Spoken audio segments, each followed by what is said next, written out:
Günaydın sevgili dostlar. Masal ormanında güneş yeni doğdu, kuşlar şarkı söylüyor. Küçük kirpimiz Diken hala yatağında mışıl mışıl uyuyor. Şşt, gelin onu usulca uyandıralım. Bakın, güneş yüzüne vurunca Diken yavaşça uyanıyor. Esneye esneye gözlerini açıyor. Yine mi sabah oldu ya? Daha çok erken ama. Of, ne güzel uyuyordum. Kim uyandırdı sanki bu güneşi? Neyse, kalkayım da kahvaltı edeyim. Ama keyfim hiç yok bu sabah. Dışarı çıkayım da hava alayım biraz. Belki keyfim yerine gelir. Ama Diken daha bilmiyordu ki bugün çok ama çok özel bir gündü. Herkes nerede? Ortalıkta hiç kimse yok bugün. Demek beni yapayalnız bıraktılar. Ne güzelmiş yalnızlık. Bir dakika, bugün ayın kaçı? Bugün benim doğum günüm. Doğum günüm ve kimse yanımda yok. Yoksa unuttular mı beni? Tabii ki unuttular. Kim hatırlar ki huysuz Diken'in doğum gününü? Ah Diken, keşke bilsen. Ormanın öbür ucunda neler dönüyor bir görsen. En iyisi biraz yürüyüş yapayım. Belki içim biraz olsun açılır. Çabuk çabuk, Diken gelmeden her şeyi hazırlamalıyız. Balonları ben asıyorum. Pastayı kim getiriyor bakalım? Ben getiriyorum. Dünyanın en güzel fındıklı pastası olacak. Balonlar hazır. Kırmızı, sarı, mavi. Bakın ne kadar rengarenk oldu. Ben de pastanın üstüne mumları diziyorum. 1, 2, 3, 4. Pastaya kaç mum koyacağız peki? Diken kaç yaşında oluyor bu sene? Sayamadım ama çok. Ne kadar çok mum olursa o kadar çok dilek demek. Dikkat dikkat, pasta geliyor. Aman sakın düşünmeyeyim. Eyvah, az kalsın düşüyordum. Neyse, son anda kurtardım. Oh fındık, biraz dikkatli ol. O pasta Diken için çok değerli.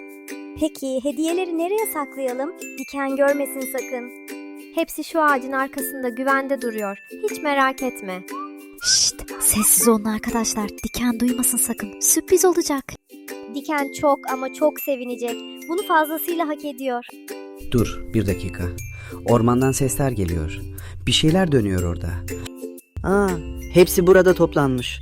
Bensiz eğleniyorlar demek. Diken bunu görünce ağzı kulaklarına varacak değil mi? Beni mi konuşuyorlar?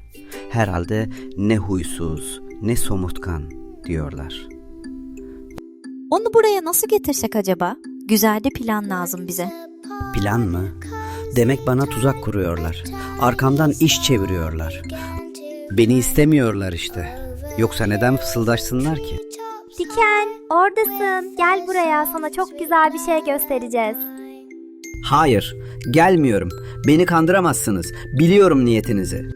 Ama Diken, neden bu kadar kızgınsın? Biz sadece... Duymak bile istemiyorum. Herkes beni rahat bıraksın. Ben yalnız takılırım zaten. Hiç arkadaşa ihtiyacım yok. Eyvah, Diken bize kızdı. Sürprizi mahvettik galiba.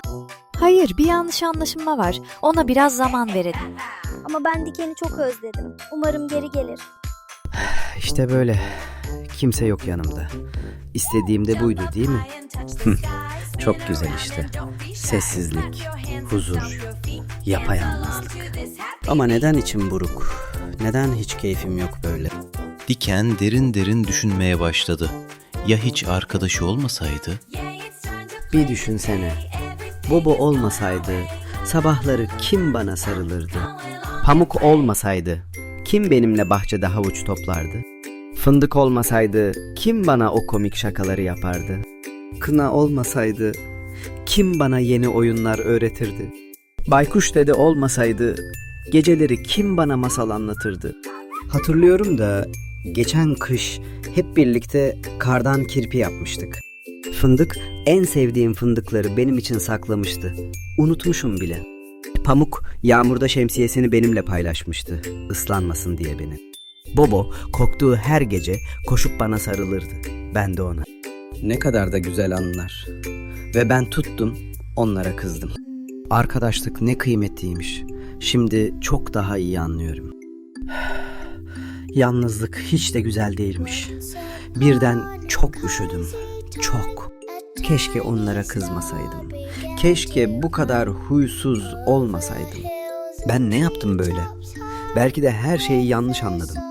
Yıldızlara bakıyorum da arkadaşlarım şimdi ne yapıyor acaba? Diken, işte buradasın küçük dostum. Seni her yerde aradık. Neden bu kadar üzgünsün bakalım?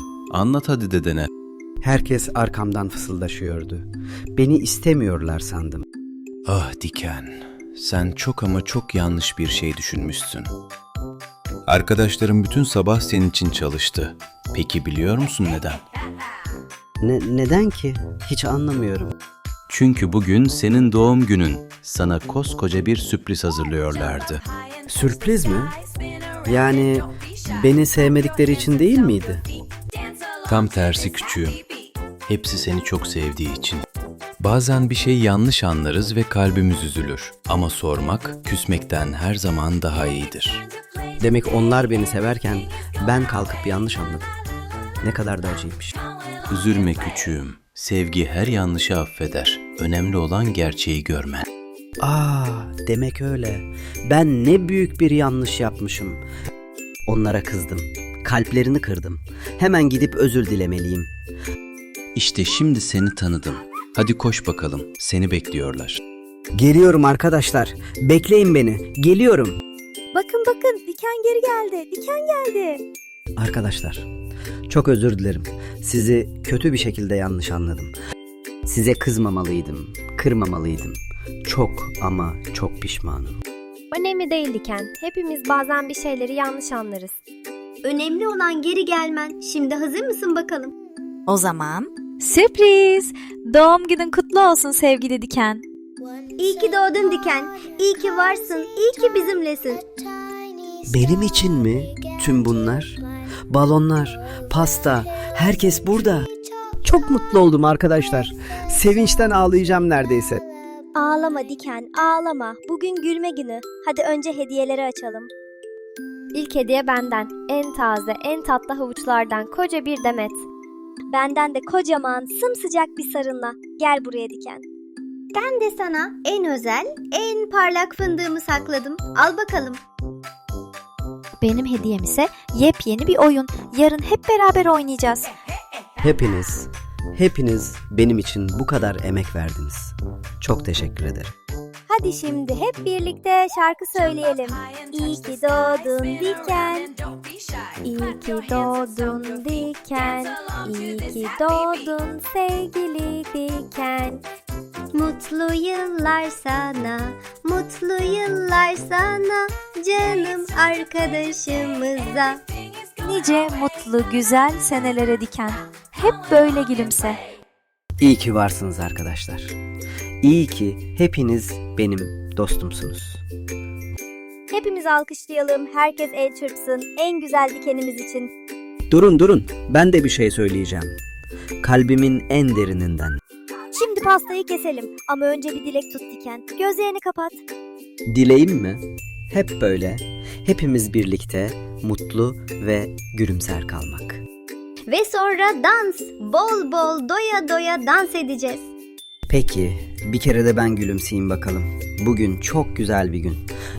Sizi çok seviyorum arkadaşlar. Bir daha asla yanlış anlamayacağım söz. İşte böyle Diken. Gülünce ne kadar da yakışıklısın. Yani çok da abartmayın. Ama teşekkür ederim. Gerçekten hepinize. Hep beraber. 1, 2, 3. Doğum günü dansı başlasın. En güzel doğum günü partisi bu. İyi ki hepimiz birlikteyiz. Sağa sola zıpla dön. Hadi Diken sen de bize katıl. Dans etmek çok eğlenceliymiş. Neden hep somurtmuşum ki ben? Görüyor musunuz arkadaşlar? Diken gülüyor. Diken bizimle dans ediyor. Bugün hayatımın en güzel günü. Hepinizi çok seviyorum. Ve böylece Diken hayatının en güzel doğum gününü yaşadı dostlarıyla birlikte. Bazen bir şeyi yanlış anlarız ve kalbimiz kırılır. Ama sevdiklerimize sormak, küsmekten her zaman daha güzeldir.